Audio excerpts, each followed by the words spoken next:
This session deals with thermal conductivity of a liquid, and here the goal of this experiment or aim of this experiment is to find out the thermal conductivity of a liquid resin here. So this shows the block diagram of the experimental setup. We have a liquid resin at the middle. So at the bottom we have a water jacket where the water is flowing, and then at the top we have a brass plate as well as an electric heater. From the electric heater, heat is supplied through this brass plate. It is supplied to the liquid resin. The reason being providing this brass plate is that to have a uniform heat input into the liquid resin, and this liquid resin surrounded by the insulation, that is in order to make sure we have a one-dimensional heat transfer. So, and in the previous experiments you might have noticed this electric heater is provided at the bottom of this experiment, but in this case we have the electric heater at the top. The reason being is we are interested in finding out the thermal conductivity of a liquid, so we need to constrain the molecular movement of these molecules, water molecules. That is why we have an electric heater at the top. Along with this, we have a water inlet here, and then water outlet, and this is the water jacket, and we have provided various thermocouples. Basically, we have 9 thermocouples inside this experimental setup.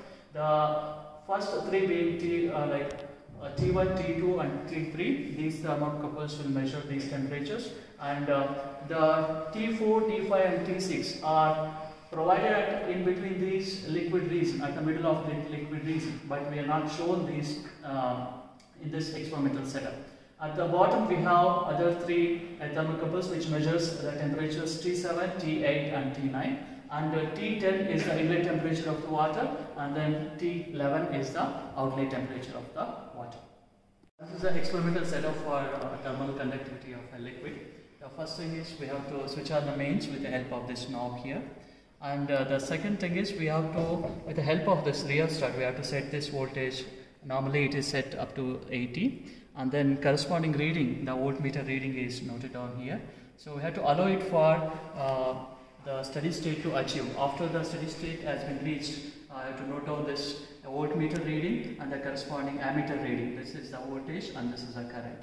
So we have a tank which is provided at the top, and then from this tank the water flows and then into the apparatus. So, and then after observing the heat, it will coming out of this through this outlet pipe here. Okay, with this help of this knob or the valve, we can control the outflow of the water.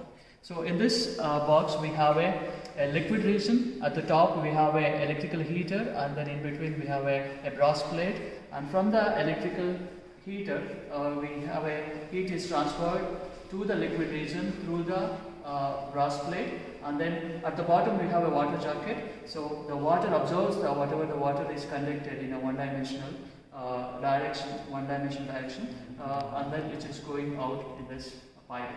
So in this experiment basically we have to note down 6 temperature.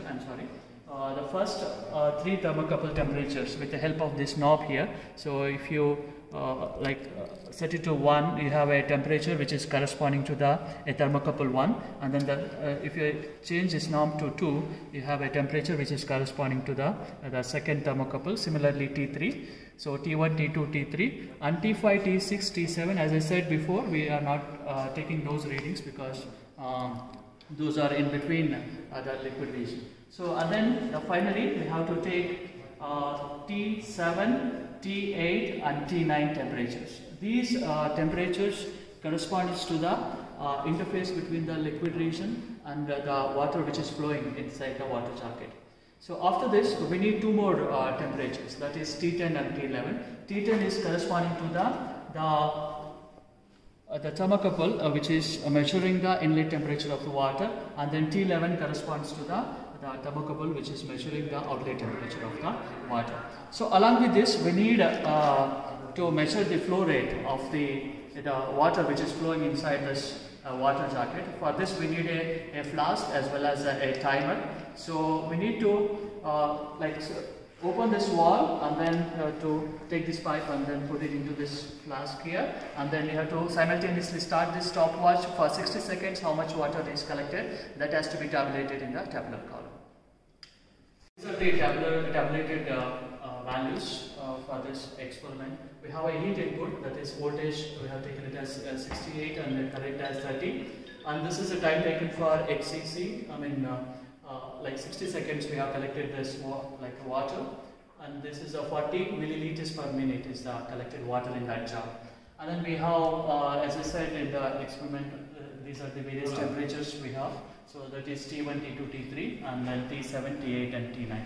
So, and also we have this water temperature. The inlet temperature is T10, and then the outlet temperature is T11, which is 34 degrees Celsius. So coming to the calculations part, we have area of convection. We know this, the diameter of the liquid reason is, we know that is why it is calculated using the formula pi d square by 4, and then which comes up to this value, which is in meter square normally.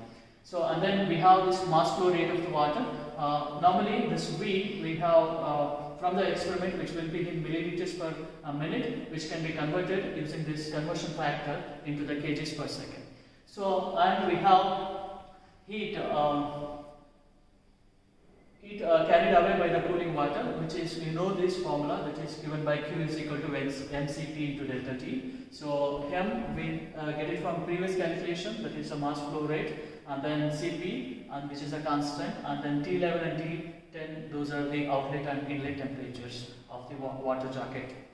And we have a temperature gradient, okay, which we have to calculate, take it from the graph, that is dt by dx. Okay, this is a graph what we have to plot. Okay, on the x-axis we have a length, which is in normally in millimeters.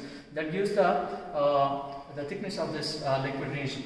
And then on the y-axis we have a temperature, which is normally in degrees centigrade. And then if you plot, we only get the 2 points here, because for the point 1 you have to add all these temperatures T1, T2 and T3, and we have to divide by 3, which is equal to 60 degrees centigrade. This is at the heater, at the top of this experimental setup. Okay, so and then we have this for the point 2, I'm sorry. So T7, T8 and T9 divided by 3, which we get it as 35 degrees centigrade. So only we have 2 points, we have to join these 2 points with a straight line, and then to take a slope of that. So that is dt by dx. This is a temperature gradient for this particular experiment. That value, which is written here, the same value here. So, and then for calculating the thermal conductivity of a liquid, so we have this, we know this formula, that is K is equal to Q divided by A into dt by dx. Q, you know this from the calculation here. So that is heat input to the region, that is 16.73. I'm sorry, 1 second. Q, we'll get it from this, the heat carried by the water, that is Q here, and then the cross-sectional area, we know this, okay, and dt by dx, this is from the graph, we substitute that, so we'll get this, the conductivity of like a liquid region is about 0.515 per meter degree centigrade.